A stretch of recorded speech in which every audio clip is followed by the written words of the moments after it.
ঘূর্ণিঝড়ের জন্য জাতীয় বিশ্ববিদ্যালয়ের পরীক্ষা হবে কি না এটা নিয়ে তোমরা অনেকেই দ্বিধা। তো আজকের ভিডিওতে জানাবো তোমাদের পরীক্ষা হবে কি না এই সম্পর্কিত একটি নিউজ পাবলিশ করা হয়েছে।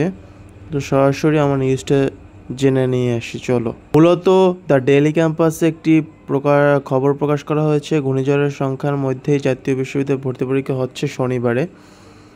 তো এখানে বলা হয়েছে ঘূর্ণিঝড়ের সংখ্যা উপকূলীয় জেলাগুলোর সতর্কতা জারি থাকা সত্ত্বেও জাতীয় বিশ্ববিদ্যালয়ের 24-25 শিক্ষাবর্ষে অনার্স প্রথম বর্ষ ভর্তি পরীক্ষা শনিবার 31শে মে অনুষ্ঠিত হতে যাচ্ছে এবং উপকূলীয় 16 জেলায় 3 নম্বর সংখ্যা এবং এগুলো থাকা সত্ত্বেও তোমাদের পরীক্ষা শনিবারই হবে, এটাই কিন্তু এখানে বলা হয়েছে।